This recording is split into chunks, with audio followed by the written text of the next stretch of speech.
Thank you all for being here. I'm really excited that we've been able to connect together and talk about the basics of web conferencing.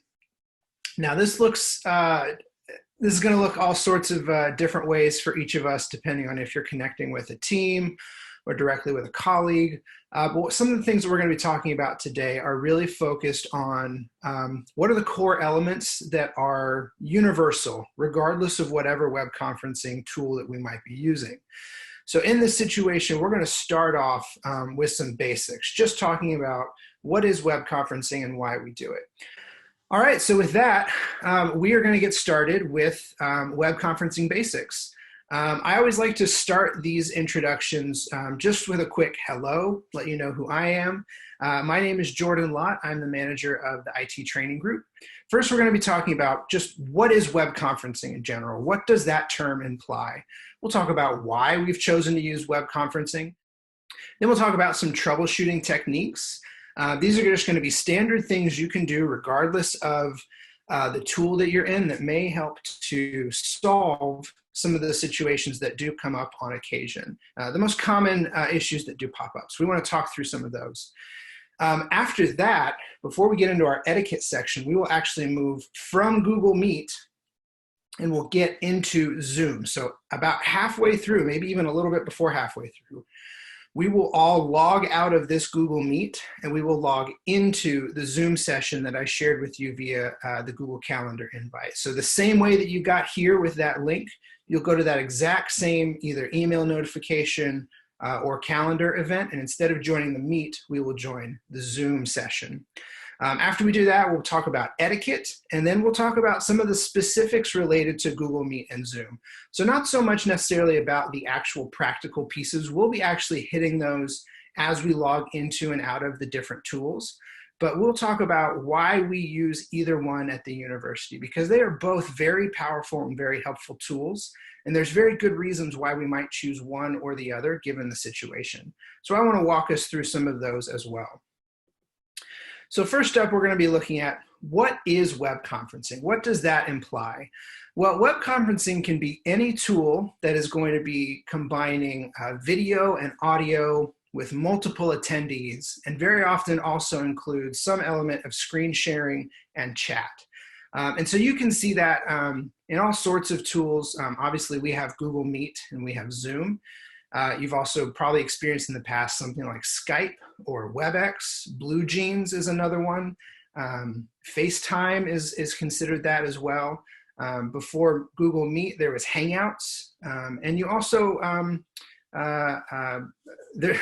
you name it, most companies already also have web conferencing tools. In fact, we've interacted even with, there's an Amazon web conferencing tool that they use within their company. So there are a lot of different web conferencing applications out there that we could be using and leveraging. The thing that you need to keep in mind is there are a lot of universal kind of similarities between all of the different tools. And so the ones that we use here at the university have some similar tools related to meeting links. So your Google Calendar invite today included multiple links that you could click that would open up the application and bring you directly into this meeting. That simplicity of sharing those links and getting people connected is one of the major benefits that we have with a web conferencing option. We also like that our tools allow us to integrate directly with Google Calendar. Now, Google Meet, because it's part of the G Suite environment, those are all of the Google tools that we have access to. They're directly connected from day one. You don't have to take any extra steps to have those integrated together. We do have the ability to integrate Zoom into Google Calendar. It comes with a few caveats in terms of how it functions. But if you want a way to schedule meetings for yourself using the Zoom platform, there are ways to do that. And so actually at the back end of today's session, I'll show you where you can go to download that browser plugin specifically for Google Chrome, where you can get that information and how you can start to schedule those directly from Google Calendar. But we have that integration to make it simpler for us. All of our tools allow you to set up your camera, your microphone, your speakers. That's pretty universal regardless of the tool. And we also have dial-in options. This, again, expands our ability to use web conferencing It increases the number of devices or types of devices that we can use to connect. And so that flexibility is really what's important when we start talking about the next element, which is why might we use web conferencing? And these benefits really focus around giving us additional flexibility, but also giving us some chance to really connect with each other, regardless of the environment. And so we have a few explanations about some of the situations where you might choose to use web conferencing. So a good example, maybe one that has popped up for you, is when you've got a really complex email. Maybe it's got some very in-depth discussion topics. Maybe it has some moving parts that require additional explanation. You can think of those emails that were just long enough that it really was going to take a quarter of the time to speak to somebody about it than it would be to write it, have them respond to it, add additional clarification. And so that's where a web conference might be great. Obviously, phones still work, but you miss out on some of that nonverbal communication that happens when you're speaking with somebody. There are the way things are delivered, or the intonation really goes a long way in making these conversations happen more effectively. This is also really important when it may be a conversation that is somewhat controversial, or may bring somebody into an emotional state. Having somebody that they can look at, see their eyes, hear their tone, you can really add elements to that conversation that you can't do over the phone or even over an email. So that may be a situation where web conferencing can really benefit us, regardless of the season of the university. When also, another great way is when you need to see another person's screen. Today is a great example of that. I have a presentation that I want to deliver to you. These slides would be challenging to do if you're just looking at my face the whole time. So our ability to share our screen and walk people through exactly what they need to be looking at. I can even move my mouse cursor. If we were looking at a document, I could highlight text. It would make it very easy for me to show you which different elements I'm wanting you to look at in that exact moment of time. So sharing my screen can make this conversation much easier and much simpler to follow for everybody attending. And then finally, when you just need flexibility in how you can connect with other people. So I imagine most of you are probably on a computer of some sort. The large majority, I wouldn't be surprised, are on laptops. Some of you might even be joining from a smartphone. You have the option to use a tablet if you wanted to. You could also call in directly, like I mentioned, that dial-in number. What this means is I could be physically in a conference room with colleagues, and if we added a web conference to this environment, even if the main meeting space is in person, by adding a web conference, we actually are allowing everybody that may not be able to physically join us in that room, now allows them to connect via their computer, a smartphone, a tablet. If they can only call in, maybe they're driving, they can still call in and participate. It really gives everybody that flexibility to collaborate, even if they can't be in that physical space. And so web conferencing has dramatically improved our ability to connect, even if we're not able to be in a physical space. Just as an example of that first element that I mentioned, these are meeting links that I created some time ago, months and months. I think we first started doing these web conferencing classes over the summer, or it might have been early fall. And we created these meetings back then, and we have continued to use them over and over again. And as long as we continue to use them, they're still going to be active. So this allows us really easy ways for us to share meeting invitations with people by grabbing these links and sharing with them so that they can join us at a regularly scheduled meeting. Maybe it's weekly or monthly, or something that we can do impromptu. But either way, what I wanted to point out is how simple it is to share with somebody how they can join in on a meeting that's happening. So the first thing that I want to talk about are some of the different troubleshooting techniques. What are some of the common issues that happen and how we can address them directly? One of the issues that can often happen, and this is one that you may have heard both in a web conference environment and also in a live performance environment, and that's something called a feedback loop. And you may experience this in a couple different ways. Primarily in our web conference environment, you may experience it either as kind of a high-pitched ringing sound, or you might experience it as an echo. Now, this can happen for a number of different reasons. What happens in a feedback loop is you've got a speaker right here that's sending sound out. So it's projecting that sound into the room. And I've got a fun little, I have my kids play pretend microphone. This is going to be the microphone in this situation. So I'm projecting the sound out from the speaker. That sound is traveling through the room and is being picked up by the microphone. And that microphone sends it back through the system that's handling all of the audio, sends it back to the speaker. Now it goes back out into the microphone, comes back through, sends it back through the speaker. You can see what happens. It creates this constant loop of sound. And so that's what you hear is a feedback loop. Now, the ways that we can address that and the situations where you might experience it, if you're in a conference room with other people and maybe somebody is projecting the web conference onto the screen, if other people in the room have their microphones and their speakers on, suddenly you have lots of speakers and lots of microphones picking up and sending signal back and forth. That's going to cause that feedback loop. You also might experience it if somebody that you are speaking with has a microphone and a speaker system that are disconnected in a sense. So one thing that happens, one reason why you don't always experience this, even though if you look at your laptop or the computer you're working on or even your smartphone, you'll see that the microphone is very, very close to the speaker system. And you may be wondering, well, why, if that's the problem, is the microphone hearing the speakers, why is this not happening all of the time? Part of the reason is, if you notice in my example, my head is right in the middle of this equation. So the speaker's going, the microphone is hearing things, but my head is acting as the control system. So in this situation, that would be your computer or your smartphone. And so what your computer is able to do, and also the programs that we're working in, both Google Meet and Zoom, what they're able to essentially do, and this isn't exactly what's happening in terms of the science behind it, but what they're essentially able to do is they can go, okay, I see that the speaker is going, so I'm going to pull the microphone out of the equation just for a split second. And the speaker stops going, and now you start speaking, and your computer goes, oh, I know what's happening. The microphone is going. I'm going to drop the speaker out.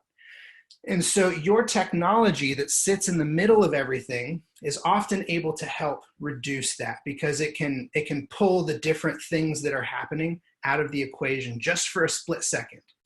So if you're experiencing this, part of the reason why this might happen is if your speaker system and your microphone system are disconnected from each other. And this happens when you're in a conference room and your speaker system may be coming through the ceiling and your microphone on your computer might still be active.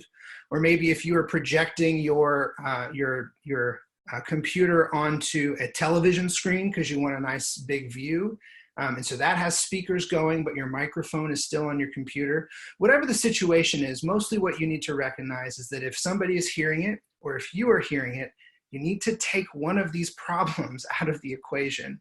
And so the fastest way to do that is to mute your microphone. So if I'm hearing this sound and I'm in a conference room, fastest thing you can do is mute your microphone.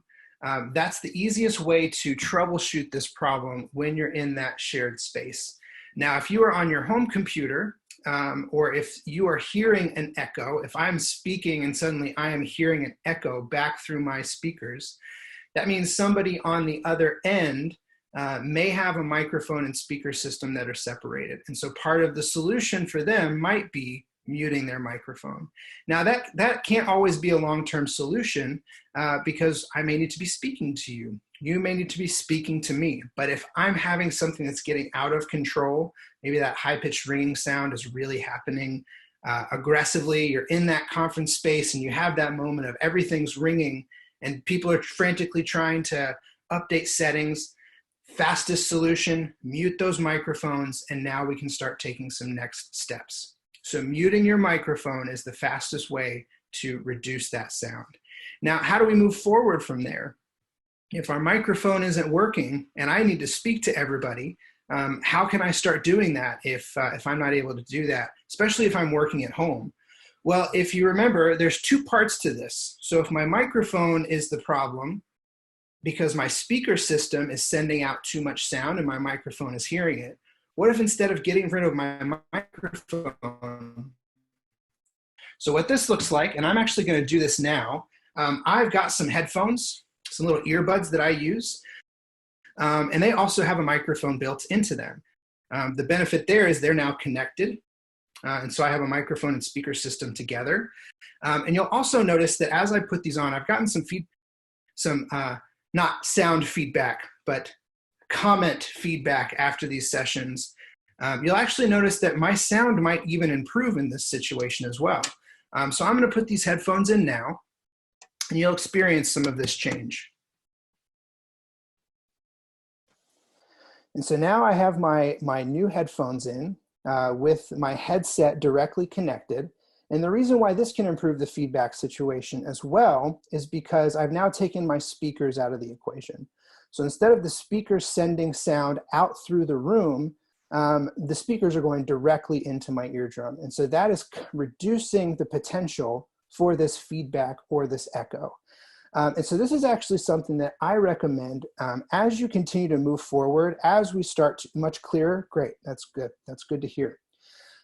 As we start to do this more and more as a university, having a headset that is reliable, that you can trust on, might need to be part of our standard equipment that we have as part of our computer setup as we can. So I actually have a nicer headphone set that I typically carry with me. And so my headset, my nicer headset, is sitting in my office drawer.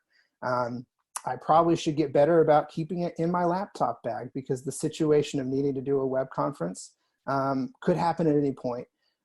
So I typically have these earbuds as my backup, but having a nice headset, something that goes over your ears and has a microphone built into it, that is going to be our best situation walking into web conferencing when we want to troubleshoot this first issue related to feedback. Again, like somebody pointed out, it also has the additional benefit of having that microphone closer to me makes it a lot easier for you to hear and understand what I'm trying to say. It improves that intelligibility of my voice. So having these headsets are a good place to go, again, for this first issue that could pop up, which is that feedback loop. And so the next thing that can pop up every once in a while is, what if my microphone isn't working? And so this is something that does happen on occasion, and we actually had a good example of this already. I should add this to my standard conversation. I may need to click directly on my browser in the window where the web conferencing is happening to alert my computer that this is the screen that I want to look at. And so when you do that, there you can go and mute and unmute your microphone. So it might just be a matter of your microphone is muted and I need it to be turned on. But what happens a step further from that, I've double checked, I've looked to see if my camera or my microphone is on or off, and it's not letting, and people aren't able to hear me. I thought I had it working the other day, but for some reason, the microphone isn't working. Well, the first thing you can do is if you're using something like I am doing with a headset, or even if you've got a microphone close by, you might need to do something that we do very often in the IT department. This is a common practice that we have internally. And it's the simple concept, almost, it happens often enough that we often joke about it. Have you tried turning it off and on again? You would be surprised at how often this can happen. Restarting something is a great way to try and troubleshoot, why is this not working currently? And so in this example, I am physically going to restart my speaker and my microphone that I have plugged into my computer. So I'm going to physically disconnect the headphone set that I just put in. I've disconnected. Now I sound a little bit different. And now I'm going to reconnect it. So what this does is it causes the program that we're using to look at those connections that were just initiated. And it will help some of those connections to start functioning, to start looking for that. If that doesn't work, if physically disconnecting it, so if I physically restarted it, if that didn't help, the next step I could take is to actually restart my meeting. So I could come down here to the middle of my screen where I've got this hang up, my leave call button, and I could click leave call. And then when I do that, I have the option to rejoin the meeting almost immediately after. So by leaving the call and coming back into the call, I'm doing a similar thing where I'm forcing this web conferencing technology to look at the different pieces of hardware that are connected to try and pick up on those ones that are actively being used. So this is another way that we can do this. If that doesn't work, you can go one step further, which is to fully restart your computer. And the reason why this might be helpful is, again, related to the technology that's connected to your computer. When your computer restarts, it looks at all the technology that's connected to it and tries to identify what it is that it's used for and when it might be used. And so if for some reason your computer is not seeing your microphone, restarting your computer with everything plugged in can be a good way to help your computer initialize and see those different pieces of technology. Now, if you've physically restarted your microphone, you've restarted the meeting, you've restarted the computer, and you're like, I just need to get connected to this meeting. I just need to be able to hear people at a minimum. Well, we have the ability in both of our web conferencing tools to be able to dial in directly to that meeting. So in Google Meet, in the bottom left corner of the screen, so again, this is going to be in the white pop-up window that comes up from the bottom, you'll see a little arrow, and when you click that open, you will see all of the meeting details. And so at the bottom of this window in the meeting details, you will see the joining info.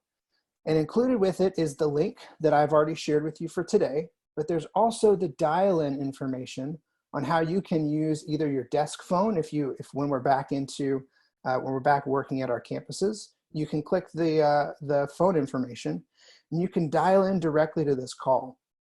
Or if I were working on my laptop and for whatever reason the microphone on my laptop, I just couldn't get it to work, I could pick up my phone and dial in directly and use the microphone and speaker on my actual phone to be able to be the audio for this web conference. So this gives us a lot of flexibility. If for some reason our microphone isn't working, what I want you to be able to take from today is I have I have 4 different steps I can take to try and troubleshoot this on my own. And if you get to the point where you've had to use your phone to call in because you couldn't get the microphone on your physical computer to function properly, that might be something that we can address. That sounds more like a computer and technical issue. And so that's less an issue sometimes with the web conference. And so what we would suggest is at that point, if you've gone through all of these troubleshooting techniques, get connected via your phone, and then after the meeting, reach out to our IT service desk. And that might be something that we can help walk you through to make sure that the technology is functioning properly. But please take these first active steps to troubleshooting, to restart your microphone, the meeting, your computer, and then dial in using your phone. Those are great options for you. Now, before we move ahead with the next troubleshooting item, since we're already currently looking here at Google Meet, I do want to share with you a couple things about Google Meet to keep in mind. Some of the things that are available to you in this web conference currently. So in this little drop-down menu that I was just referencing where we got our meeting info, I'm going to open that one more time.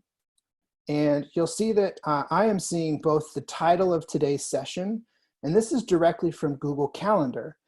So Google Calendar brought in this information to the Google Meet.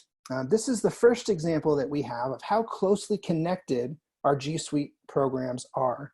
So I created something in Google Calendar, I included a Google Meet, and it was able to bring all of those details together. So the information that you're seeing here in the middle of this window that has both the web links for both of these meetings are actually the information that it pulled from the description in the Google Calendar invite. Additionally, in the Google Calendar invite, I also attached a document, and you can see that at the top of this window. So currently I'm looking at the details. Right next to it is an attachment. So what this is this is a Google Doc that I saved in Google Drive and attached to the Google Calendar invite. that was available to you in the middle of our Google Meet. So actually everybody connected to this meeting, if you click on that Google Doc, it's going to open in a new tab, and you're going to be able to see this example agenda that we put together at a previous time. So again, just pointing to how all of our G Suite programs are connected together. This is a document that was stored in Drive, shared via Calendar, and is now accessible in the middle of our Google Meet. So giving us a lot of flexibility with how we may need to connect with everybody and share information. So again, since I can share my screen, or if we're all looking together on this document, I could highlight an element I want you to look at. We could make changes to it in real time in terms of the attendees. And we can all see this and collaborate with it together. So again, just pointing to that interconnectedness of all of those different tools. So I'm going to go back to Google Meet. Just a little bit in terms of navigation. If I move across the bottom of the page, I've already pointed out where you can mute and unmute your microphone, where you can leave the call, but I can also turn my camera on or off. So if there's a situation where maybe I'm getting a little bit parched, I'd like to take a quick drink of water, I can turn my camera off. I might even mute my microphone for a second. Take that much needed sip of water, turn everything back on, and it wasn't a distraction in the middle of our conversation. And so being able to turn my microphone and my camera on or off as needed, I can do that right here from the bottom. Now, one of my favorite kind of quick tools available to you that's here and is able for you to use at any point is their closed captioning. So at the bottom of the screen on the right side, I can turn on captioning. And what this does is it turns on captioning just for me. And so if you are in an environment where maybe you don't have a headset, you don't want to have your audio projecting into the space that you're using, but you still want to make sure you can participate and understand what other people are saying, you can turn on this captioning for you, and it will start running it just for you. Now, I can turn captioning on, and it's not going to turn that caption on for everybody else, but it is constantly going in the background. So as you need it, you can turn it on and turn it off whenever it's there. So I could continue talking. If somebody else were to unmute their microphone and speak, it would switch from showing that I am speaking, and it would show that somebody else is speaking, and then would have their closed captioning there. Now, every once in a while, I like to look down and read and see how close it is. And you can see, if you have it on, it is really close. And in fact, it's almost updating as my grammar is becoming more and more clear. It's trying to make sure it has given the correct caption. And this is happening faster than anything I've seen on broadcast television or anything like that. This is incredibly powerful. It's run by the full Google suite, the Google technology that's behind their automated systems. And so this is really great for us, especially in situations where we may not be able to hear things very well. Turn on this closed captioning. It's not impacting anybody. It's just making it easier for you yourself to see. We had a question before we started a little bit earlier about how do I change the layout for things? And so I'm going to show you one other element on the right side of the screen. You're going to see 3 little dots in the bottom right corner of the screen. And if I click there, I can change my layout. And now I can go and see all of the different ways I can showcase everybody that's participating in the meeting. So currently I have my video pinned just so that I can see what it is that I'm doing on screen. That makes it easier for me if I'm giving examples through my camera. But this is an easy way for you to come and change the way that things look. So if I wanted to have more of a tiled view where I see the last primary participants, so it's not going to show every single person that's involved. It's just going to show the people that have most recently had their microphone on. If I click tiled, I get a much different view of the presentation. I'm going to click back to my camera, but I could leave that here. This essentially ends up being the spotlight view, where there's one person primarily in the center. So I think there's a question in the chat. So is there a way to tile everyone's face. So no, in Google Meet, there isn't. So part of what it's looking for, and part of why we're not seeing everybody, is it tries to prioritize the cameras that are on and the people who have spoken. And so that is actually something that they've put in place just to limit the amount of video that's being shown. I will point out that in Zoom, it is possible to see additional attendees. It has more kind of oomph behind it for some of those needs. But for individual meetings, if you go into the sidebar view or the tile view, I don't remember the exact numbers, but it doesn't show if we had 17 people and everybody's cameras were on, it's not going to show all 17 people all at the same time, at least here in Google Meet.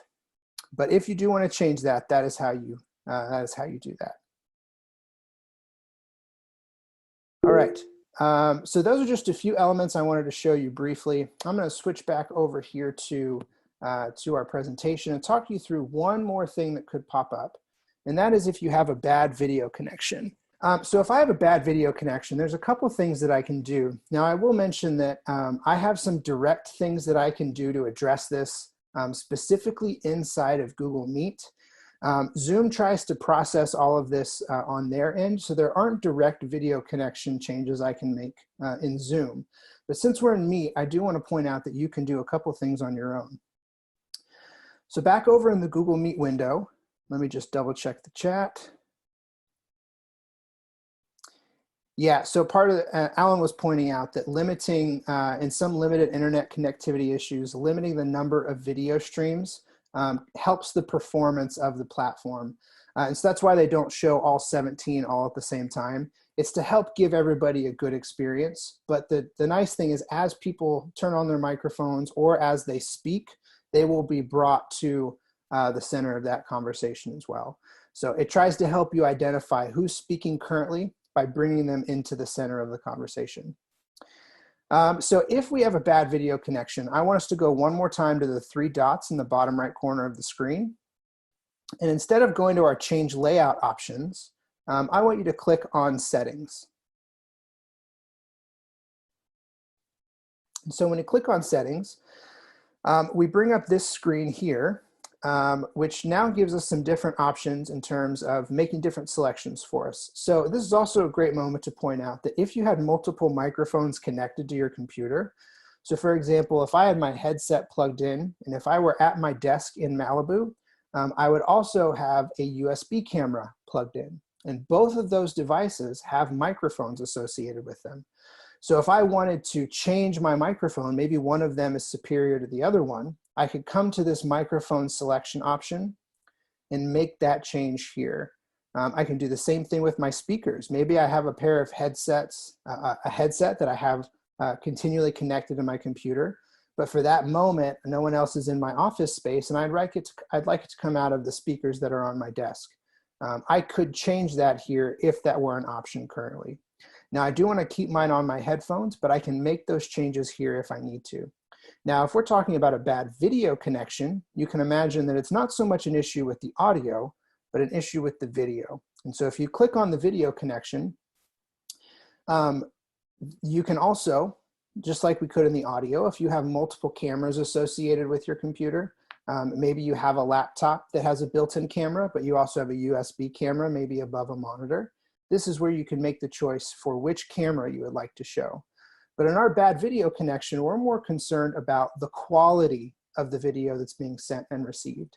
And so in this situation, if either you are not able to hear other people or other people are letting you know that your audio and your video are dropping out, you can actually come in here to this section and make changes to the send and receive resolution. And just to make things easier, the easiest thing to do is just start reducing the send and receive.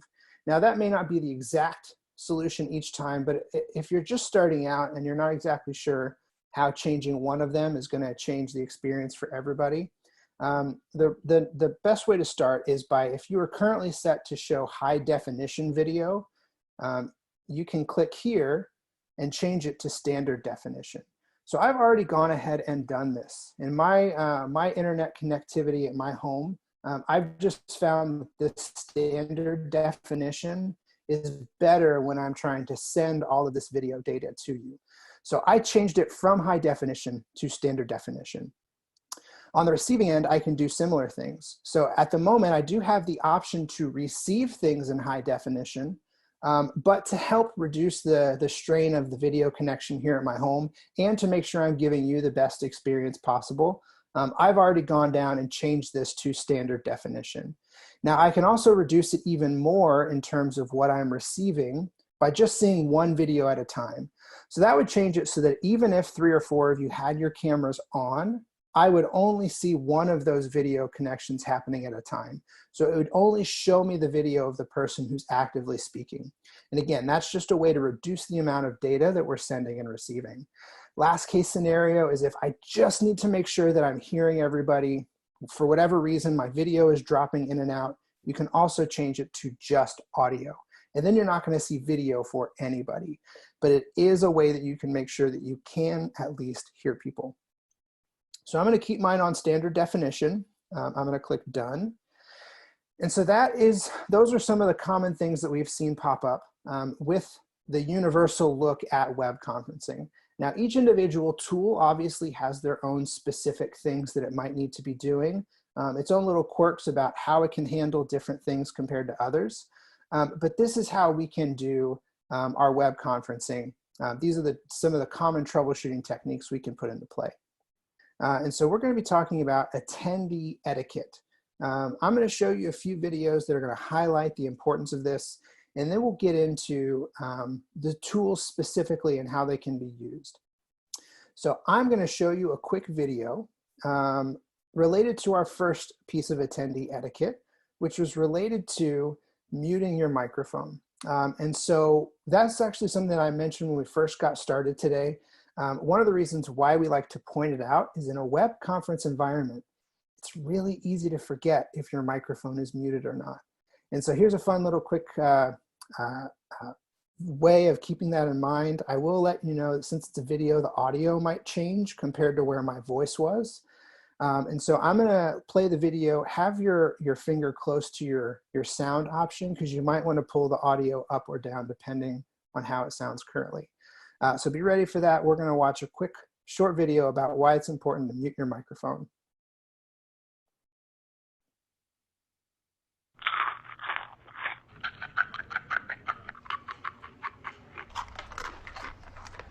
Frank, could you mute your line, please?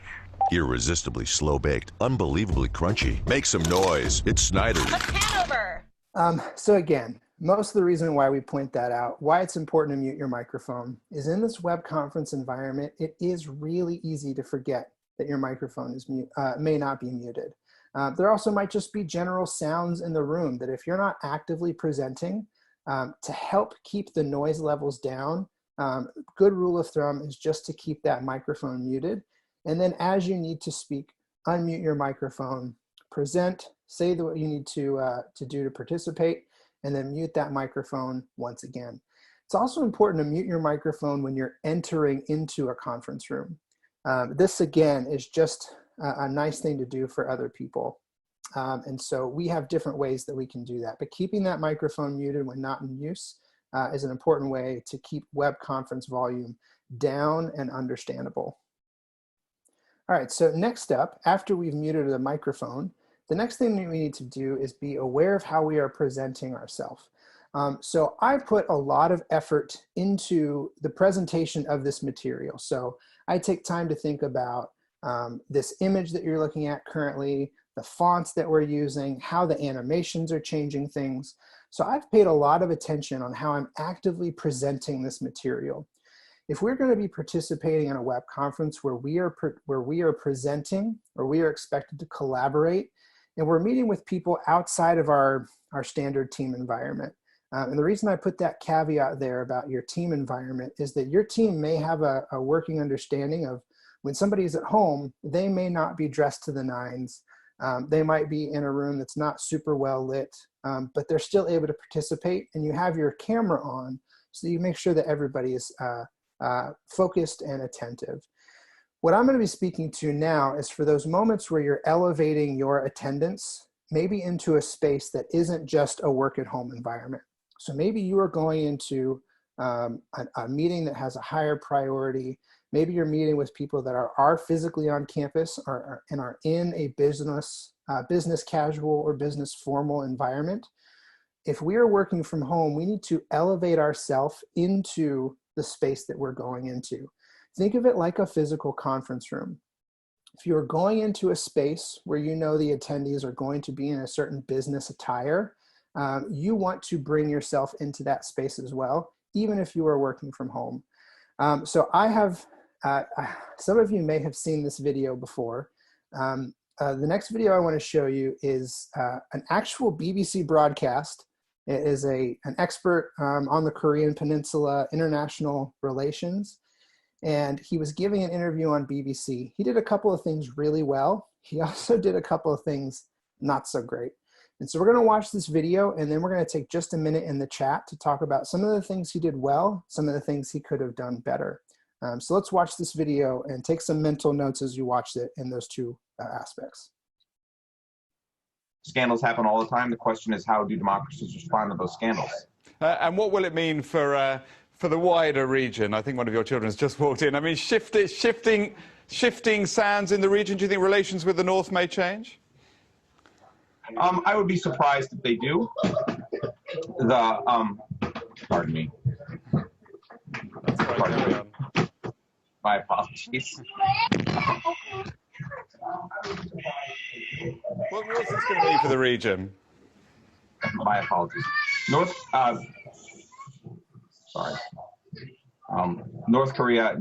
South Korea's policy choices on North Korea have been severely limited in the last 6 months to a year. So I absolutely love this video. There is so much that he has done to try and make this a good experience for everybody. And yet there's still a few things that happen that make it a challenge for everybody. What are some of the things that he did well? He's dressed well. Yeah, he's wearing clothes in general. That's always good. Yeah, he recognized something was happening, so he tried to apologize. Yeah, so he's done a couple of things quite well, especially in the room and the way that he is appearing. He's tried to do those things and present himself well. What about things he could have done better? Yeah, lock the door. Could have done something to reduce those issues. Yeah, maybe paused his camera for a second. He tries to keep his cool, but if you notice when his daughter's sitting next to him, maybe good, he doesn't lose eye contact, but maybe bad, he doesn't even look at his child. He just tries to push her back away. That's great. Okay, so a couple of things that he has done well. So one thing that he has done well is that he is looking directly at the camera. He's positioned well within his frame. I would actually say I might even take a half step forward to try and match that. This is a good distance, so I don't feel like I'm too close to you. If I were to lean forward, now this suddenly becomes really uncomfortable. It feels like I'm in your personal space. The opposite of that is if I'm way back here, it feels like I'm just a floating head and there's all this space around me. So where I'm physically positioned on the camera is an important part of this experience. Another thing that he has done, he is, like I said, his eyes are looking directly at the camera. Now that is more along the lines of, if I were to change this and I had it more at my standard view where my laptop should be sitting on my desk, now I'm looking down at you. You can tell this feels off. There's something psychological that happens when I'm looking down at you. Same thing happens if I were sitting at a desk, and you're gonna see the bed behind me, because again, I'm working from home. Oh, you see the nice drawing that my daughter has made for me right there? Yeah. So if I'm looking up at you, you have this same experience. You kind of have a moment where you go, this feels off. What's happening here? This is different. So being at eye level, that means adjusting your computer up or down so that you are looking directly at the camera. Now, if you have a USB camera, that might be a little bit easier to do.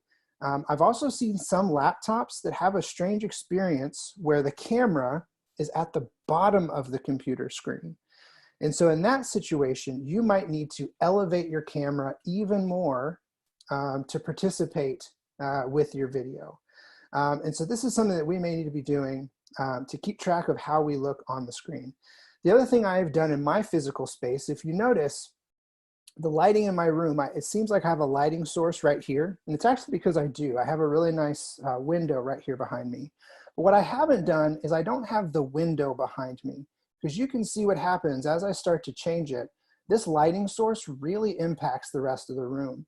And so it's a little bit harder to see me now because I have all of this light coming in behind me. Is there a question in the room? It sounds like somebody might be trying to speak. No, that's all right.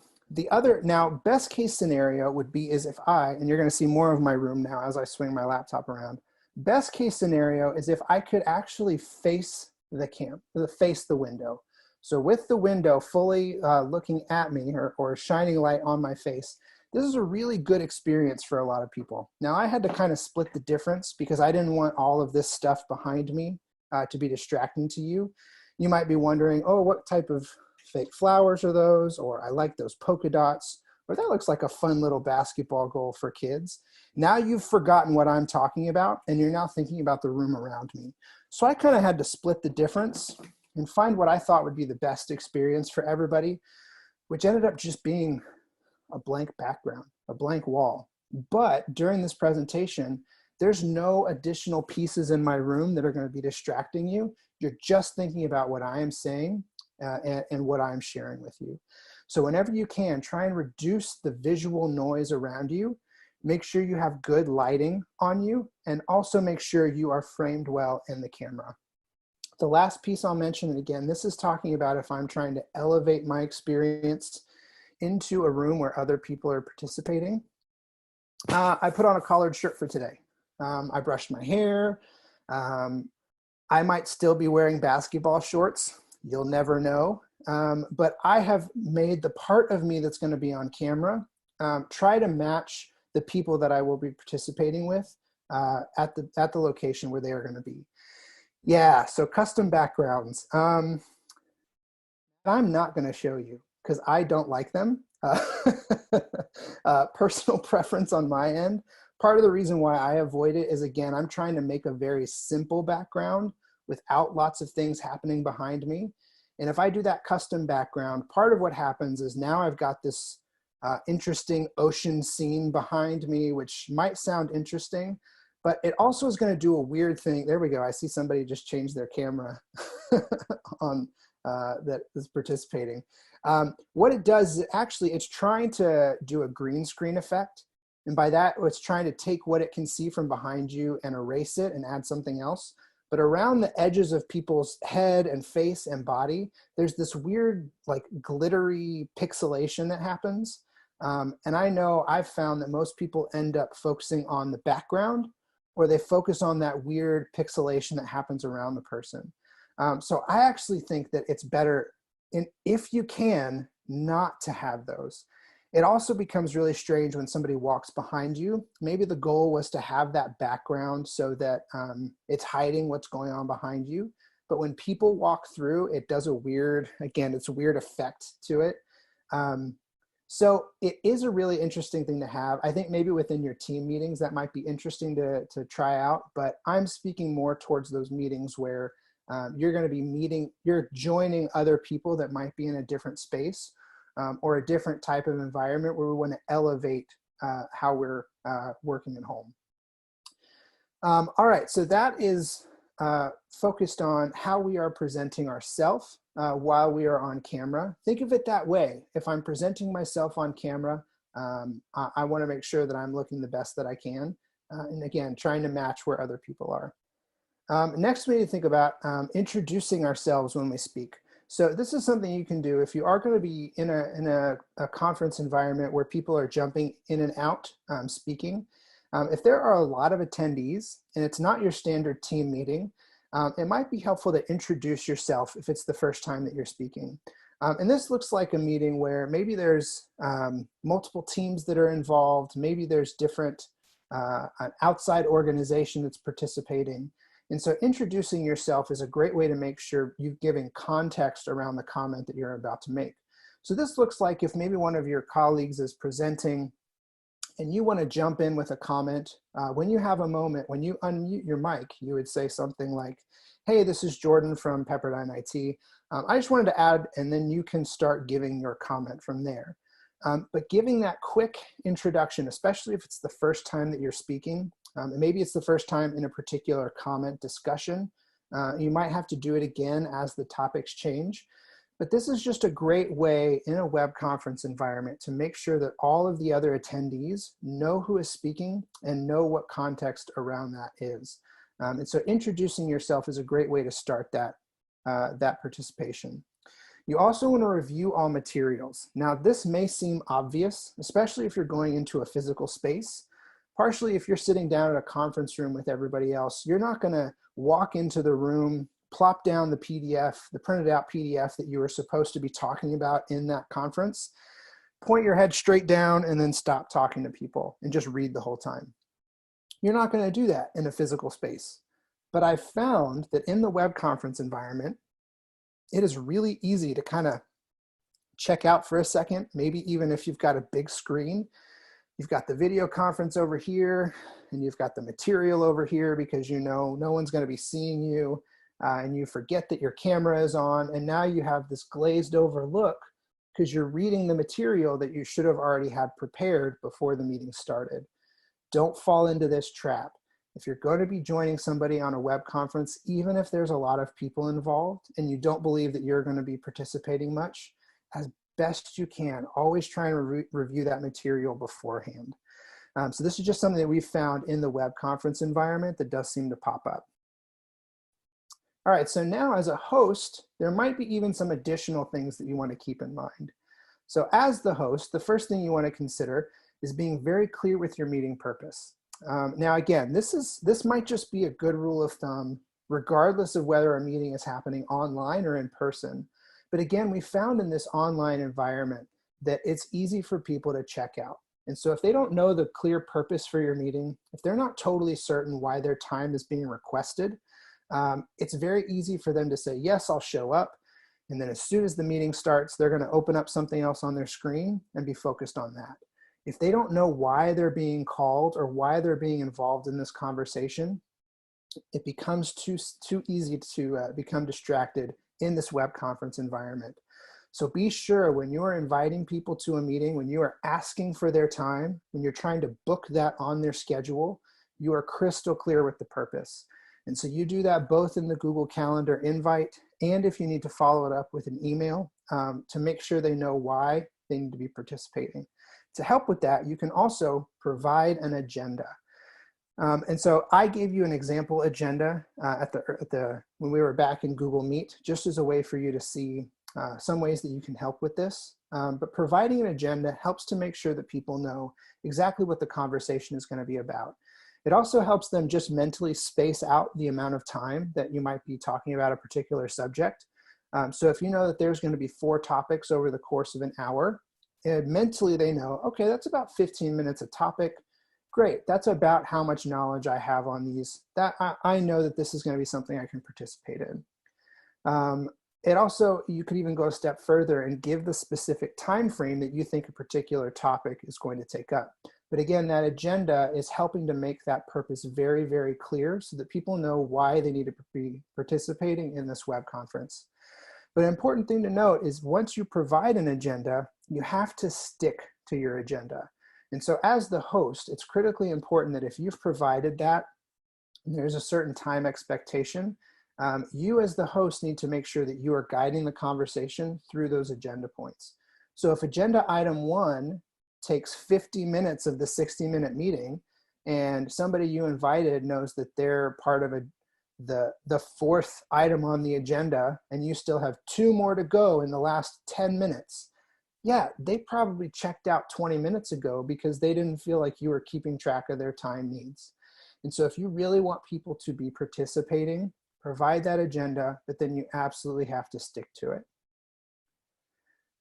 Next up, as a way to make sure that people are appropriately doing their time management properly, is you need to schedule that meeting invite through Google Calendar. And we do that because Google Calendar is our primary calendaring system for the university. And so whether you are doing that for personal timekeeping or other people are keeping track of their schedules on Google Calendar, you want to make sure that you're not only sharing how to log into the meeting, but you're also booking their time.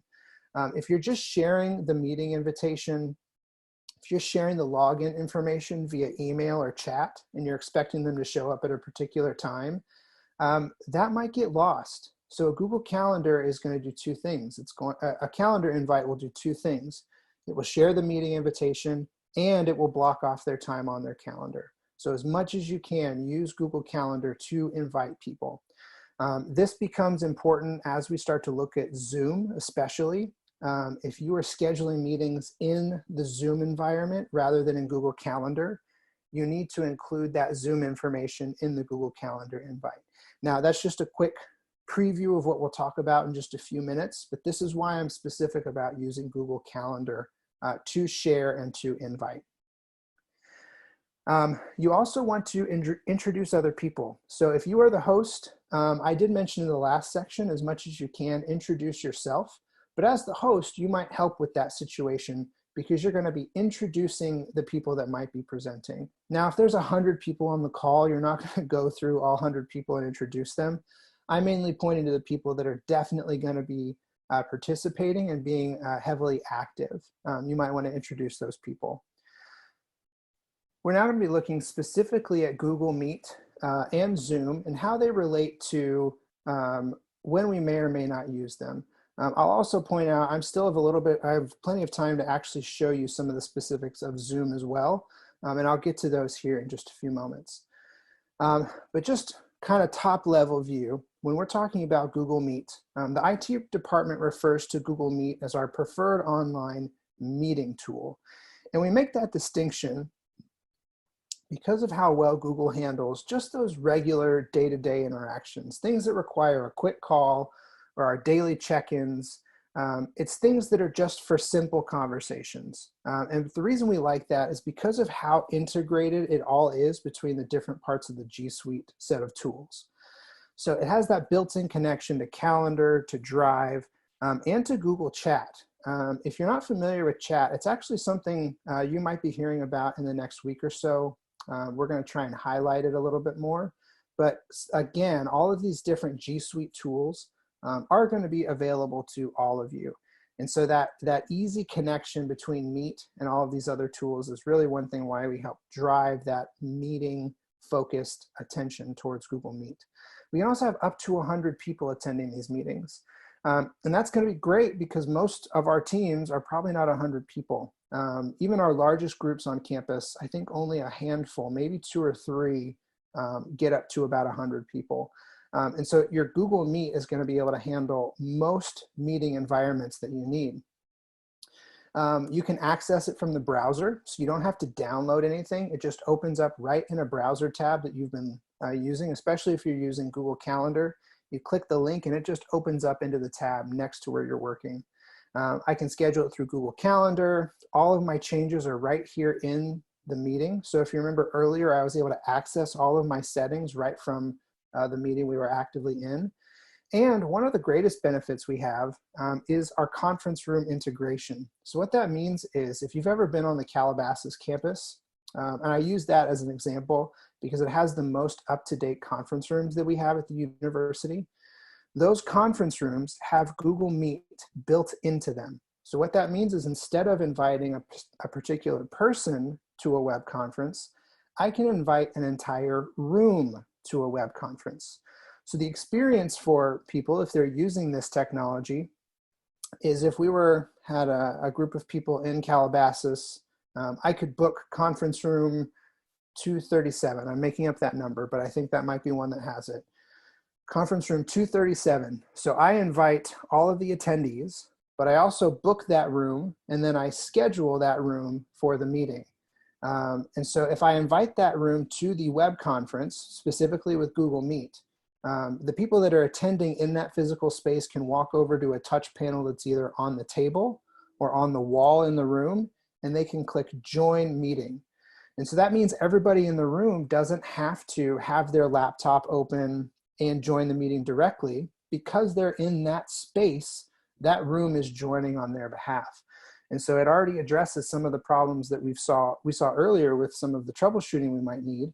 If we're having feedback, if there's microphone issues, we're not going to have to worry about that as much when the room already has all of that technology built into it. So that conference room integration is something incredibly powerful that we're hoping to see more and more at the university as we're able to update some of these conference room spaces with that Google Meet technology built in. Now, we already saw Google Meet, so I just wanted to give that quick caveat that we refer to it as our preferred online meeting tool. Now, Zoom, we refer to it as our preferred online learning tool. And the reason why we make that distinction is because of all of the tools and features it provides to us. Now, that doesn't mean that I can't use Zoom for a standard meeting, or that I can't use Google Meet for some other type of situation.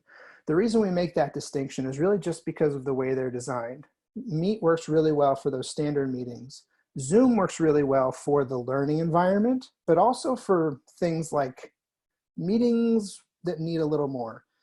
We like to say meetings plus, or meetings with an asterisk. Those are things that are a little bit more formal. Maybe it's a larger discussion when you need some of these additional features, or if you need to record something. Zoom has that record feature built into it. And so I can leverage these different things, and also I can have up to 300 people in that particular meeting. So Zoom gives us some additional features that we don't have with Meet, but please keep this in mind. Zoom absolutely requires you, especially if you are hosting and you are trying to schedule meetings, you have some work you have to do before you can start using Zoom. Now, what I mean by that is there are many, many, many settings that we have to consider to make sure that that meeting is going to function the way that you want it to, or that you expect it to. And we also have to make all of those changes, all of those meeting updates before the meetings even happen. So everything has to be pre-planned. If you make a setting change in Zoom, you can't just go and turn it on and have it function properly in the meeting that's actively going. There are steps you have to take before the meeting starts to have it function the way that you want it to. So we have a lot of extra features with Zoom, but there's an extra responsibility, an extra layer of expectation for you to take if you're going to use it for your meetings. Now, some of those are going to be related to how Zoom functions. And so part of that is because Zoom has actually two different environments that you have to be familiar with. The first of which is their actual web interface. There is a section where you can go and log in, and we're actually going to do this here in just a couple of minutes. We're going to log into the web environment, and I'm going to walk you through some of the settings I think you should consider taking on. The other environment is the actual desktop client. So since we're looking at a Zoom meeting right now, you're actually using the desktop client most likely. And so that is where the tool actually functions, and we have this web conference. The web environment is just for scheduling meetings and changing your settings. It's also where you can go and locate all of your recordings. So there are two different places that you have to go to fully get the best experience of your Zoom tool. I can also schedule through Google Calendar, but I do have to download and install a Chrome extension. Now, I'll show you where to get that at the end of today. There's a walkthrough on how to get that installed. Like I also mentioned, there are many more options, many more features in Zoom than we have with Meet. But again, like I said, there comes that responsibility that you have to take some steps before you can start using it effectively to make sure you have those things in place. I can also record, which again is going to be an incredible feature to us. So I'm actually now going to move off of my presentation, and I'm going to go to a browser window. I want everybody with me. I want you to open up a browser window if you can. It can be in any browser. It doesn't have to be Chrome. It can be Firefox or Safari.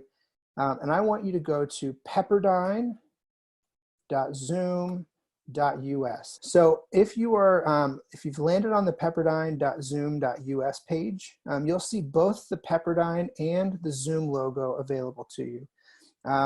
You're going to see a few options here. You can join or host a meeting directly from here, but I want you to click on sign in. And so this is the appropriate way to log into your Zoom account. If you go to the main Zoom website, it is possible to get there, but what you're risking is that if you've never logged in before, you try and log in from the Zoom website, not from the one created for Pepperdine specifically, your account may not be created appropriately. So even if you've attended meetings, if you've never logged into the Zoom website, you have to log in first from pepperdine.zoom.us. And this will take you through our standard IT provided login screen. And now I'm looking at my Zoom profile. And so again, this is after I logged in through pepperdine.zoom.us. This is my personal profile based on my email account. In the middle of the screen, I'm going to see some details for me directly. If I need to change any sort of date and time specifications, I wouldn't. They're kind of connected to your setup and to our account. What I really want to do is I want to go in and I want to check our settings. So on the left side of the screen, I'm going to see my profile. I can also click to see any meetings that I have scheduled or upcoming.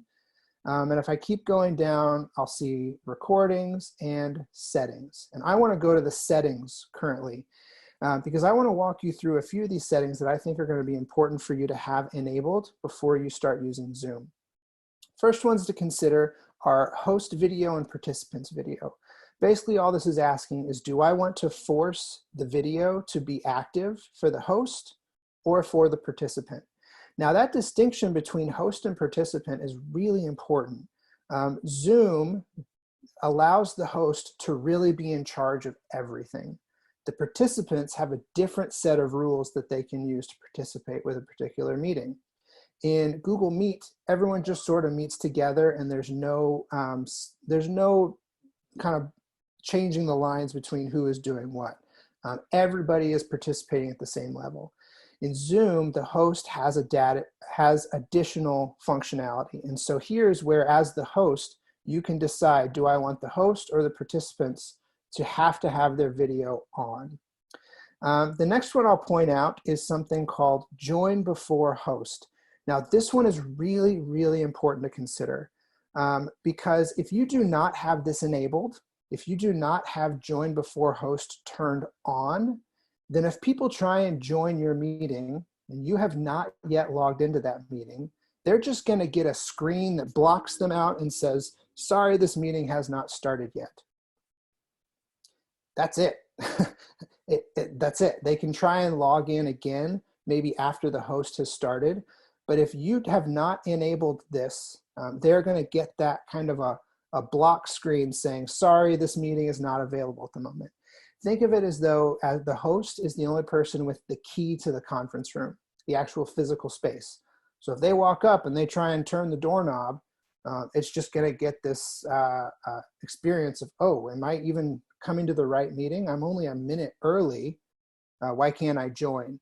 So I do think in our business environment that we consider having join before host enabled, because you may have colleagues that want to come and hop on 5 or 10 minutes early just to be set and ready, double check their equipment. This may be something that they want to do.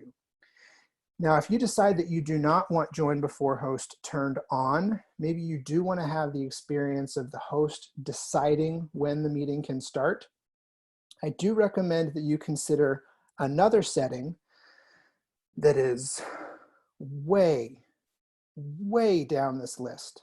And I'll use this moment to point out the many, many options available to you. These are all things you need to come in and consider. But the one I want to point you towards is if you do not want to allow people to join before host, I do recommend that you come in and turn on the waiting room option. And what the waiting room option does is it even though it keeps the door to the conference room locked, it lets people know that they can wait here until you start the meeting. This will allow you to invite everybody into the room whenever you're ready. So if you do decide not to let people join before the host, I do think you should consider allowing the waiting room to happen. But you got to scroll all the way down into the advanced settings to enable that waiting room. Now the last one I'll show you, not the last one I'll show you, but one more section I'll show you is if you scroll back up to the top, and now you're looking at the join before host option I was just speaking about. If you scroll down a little bit further, there's an option to mute participants upon entry. If you remember back in our etiquette, we were talking about how that can be a great way to help reduce the amount of noise when a meeting starts. This is something that I have enabled just to help everybody participating keep track of that good etiquette. So I have it enabled so that when you join the meeting on mute. You can still unmute yourself whenever you're ready to speak, but by default, your microphone will not be on. So I have your camera off and I have your microphone off. And when you are ready, you can turn those on yourself. Now, once we're in the meeting, there's a few other settings we want to consider. So those were considered things that happen before a meeting starts. These are things to consider, settings to update for when you're actively in a meeting. The first one is considering whether to play a sound when a participant joins or leaves. And so this, if it's just a few people involved, this is just your teammates, this might be good to have turned on so that everybody can identify if somebody had to leave the meeting. They go, oh, did somebody leave? Oh, who was it? Oh, we should probably wait until they get back on. They were on agenda item A, and they're going to be participating in agenda item B. So we want to make sure we don't miss them. Having that noise can be positive in some situations to make sure people know when people are coming and going. Now, in some situations, you don't want that on at all because it can be distracting, especially if you're with a larger number of people. The next one I'll mention is that you do have to turn on, or you do have to consider turning on screen sharing. So you can choose if you want the host to be the only person that can share, or if you want all participants to share. You can also consider whether or not, if the host is sharing, will you even allow other people to try and share their screen? So in this situation, I'm currently sharing my screen. And so the Zoom wouldn't allow anybody else to start sharing because I am the host and I'm currently sharing my screen. So I have some ability here to close off and to limit some of those sharing options with other people. I will also mention the option to, and I'm going to keep scrolling down, so I got to get to it. Show, and here's an option that was right underneath the waiting room. It's an option to show a join from the browser link. When somebody clicks on the link for the meeting, I'm actually allowing most people to join from a browser. And so what this does is it'll mimic the experience in Google Meet, where somebody can participate in a meeting without having to download the desktop client. Now this might be important for folks that are maybe using a borrowed computer or a shared computer. Maybe they were able to get a loaner from somebody if their personal computer wasn't working the way that they wanted it to. Or their computer might just be full and it doesn't have additional space to download another program. This gives people yet another level of flexibility to participate in that meeting and to collaborate with other people.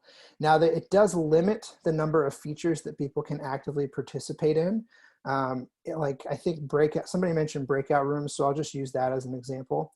If somebody's joining through a browser link and they're interacting with Zoom in their browser rather than on the downloaded program, they won't be able to participate in some of those more advanced features like breakout rooms. So it does allow them to join, but they may get a slightly different experience. Now, again, I kept scrolling and I can scroll way down and I can scroll way up. There are a lot of settings to consider.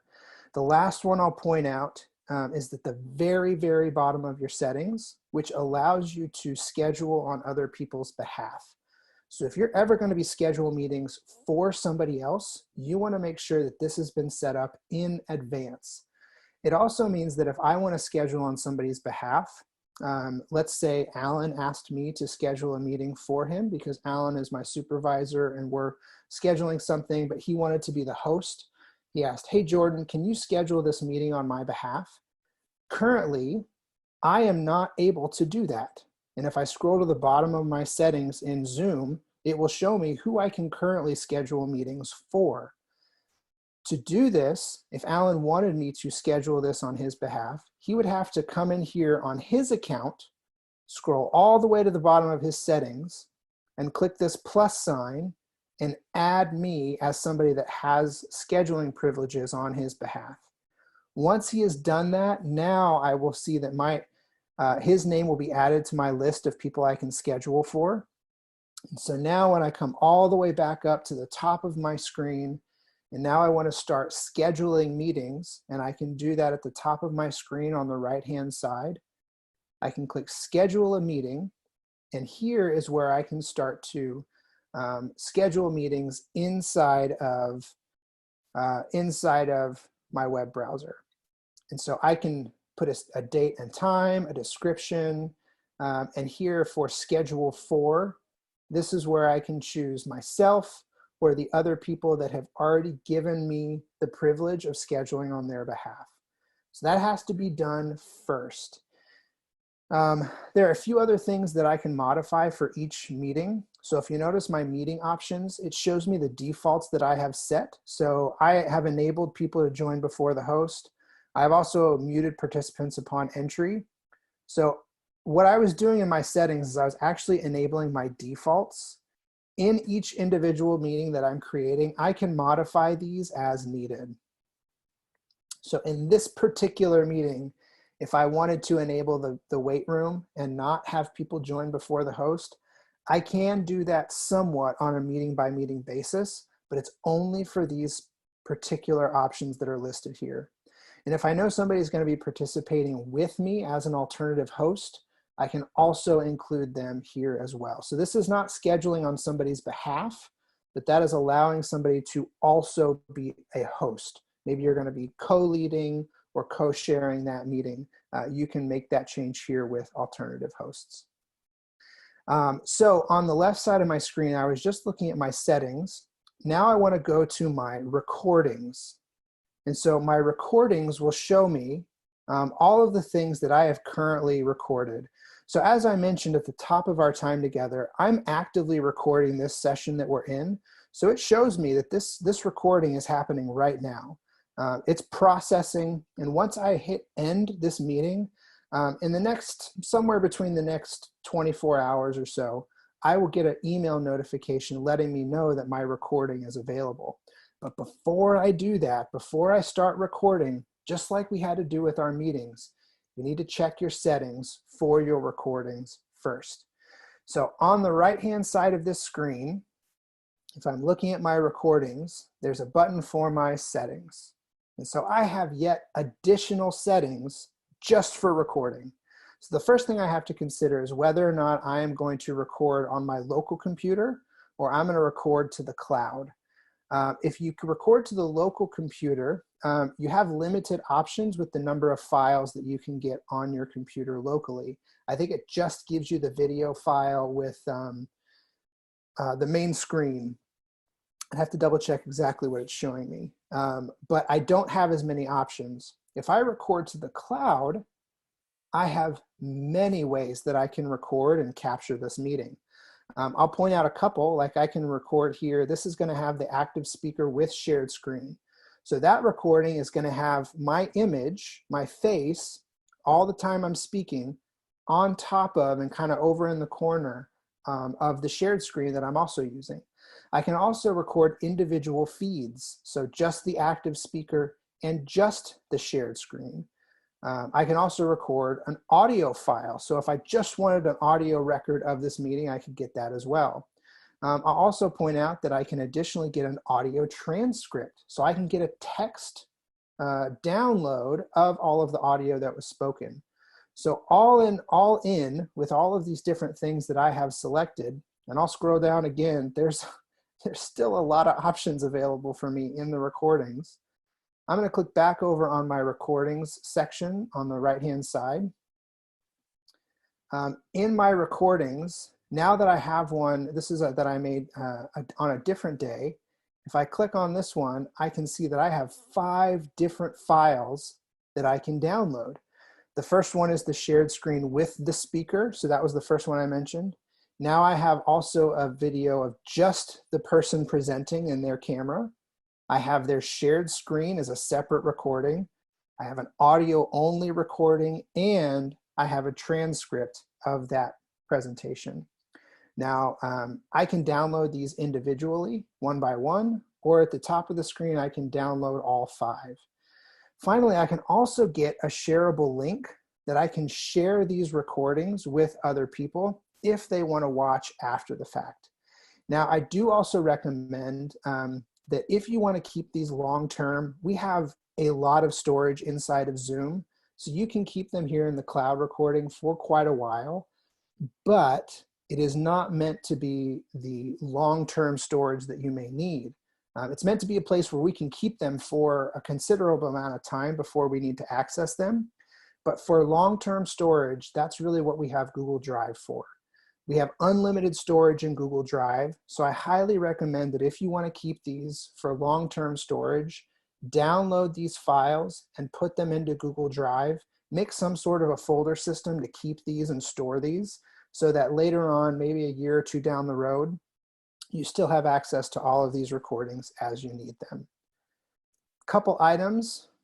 There's some comparisons here between Meet and Zoom. Again, Meet is great for those day-to-day things, those team meetings.